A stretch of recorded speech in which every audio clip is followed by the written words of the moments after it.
Hello friends, ஒரு அடிக்கு ஒரு அடி இடத்துல 10லேருந்து 12 செடி வளர்க்கலாம். அது எப்படி வளர்க்கலான்னு இப்போ பார்க்கலாம்.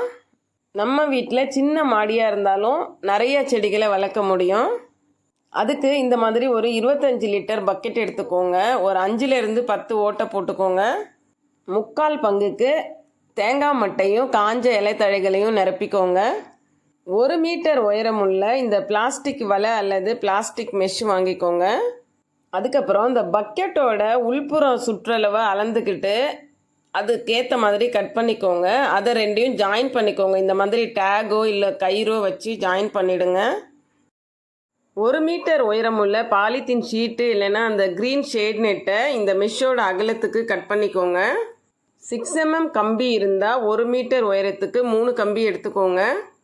கம்பி இல்லைன்னா மாப்ஸ்டிக்கு, பிவிசி பைப்பு, மரத்துலேருந்து எடுக்கிற குச்சி, இப்படி எது வேணால் யூஸ் பண்ணிக்கலாம். இந்த கம்பியை பக்கெட்டோட அடி வரைக்கும் நல்லா சொருகிடுங்க. அதுக்கப்புறம் அந்த கம்பியையும் அந்த மெஷ்ஷையும் சேர்த்து ஒரு டேக் போட்டுடுங்க. ஒரு கம்பியில் 3-4 டேக் போட்டுக்கலாம். இப்போ இந்த பிளாஸ்டிக் மெஷ்ஷுக்குள்ளே அந்த ஷீட்டை உள்ளே போட்டு ஒரு குச்சி வச்சு ஓரங்களில் நல்லா அழுத்தி விட்டுக்கணும். மேல் பகுதியில் இந்த மாதிரி மடித்து விட்டுடுங்க. அந்த எக்ஸ்ட்ரா இருக்கிற டேகெல்லாம் கட் பண்ணிவிடுங்க. நம்ம உட்கார பயன்படுத்துகிற இந்த பிளாஸ்டிக் மேடையில் அந்த பக்கெட்டோட அந்த ஃபுல் செட்டப்பை எடுத்து வச்சுருங்க. இந்த மாதிரி ஒரு பிளாஸ்டிக் பைப்பு இல்லைன்னா பிவிசி பைப்பில் அங்கங்கே ஓட்டையை போட்டு இப்போ நம்ம செஞ்சோம் இல்லையா, அதுக்கு நடுவில் வச்சுடுங்க.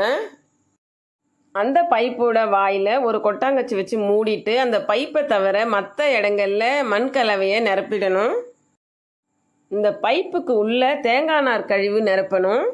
ஒரு 15 நாளைக்கு அதில் தண்ணி மட்டும் ஊற்றிட்டே வரணும். அதுக்கப்புறம் இந்த மாதிரி கட் பண்ணி நம்ம செடிகளை வைக்கலாம்.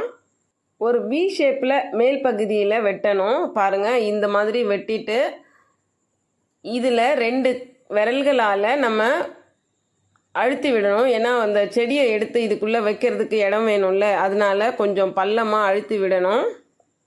இதை அழுத்தும் போது கீழ் நோக்கி அழுத்தணும். அப்போ தான் செடி வைக்கிறதுக்கு தேவையான இடம் கிடைக்கும். நமக்கு தேவையான நாற்றுக்களை எடுத்து நம்ம அதுக்குள்ளே அப்படியே வச்சு இந்த மாதிரி அழுத்தி விட்டுடணும். நம்ம கட் பண்ணி விட்ட அந்த ஷீட்டும் மெஷ்ஷும் இந்த நாற்று கீழே விழாமல் சப்போர்ட்டிவாக இருக்கும். இந்த மாதிரி நாற்றுகளை நடவு செய்த அன்னைக்கும் மறுநாளும் இந்த மாதிரி சைடில் தண்ணி கொடுக்கணும்.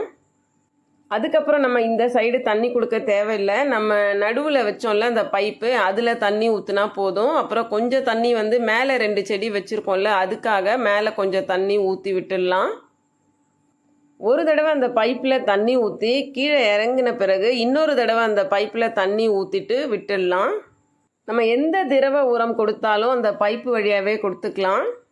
இந்த மாதிரி அமைப்பில் எந்த காய்கறி செடி வேணால் நம்ம வளர்க்கலாம். கிழங்கு வகை செடிகள் தான் வளர்க்குறது கஷ்டம். ஆனால் முள்ளங்கி மட்டுமே வளர்த்துக்க முடியும். கேரட் வளர்க்கலாம், காலிஃப்ளவர், கேபேஜ் எல்லாம் வளர்க்கலாம்.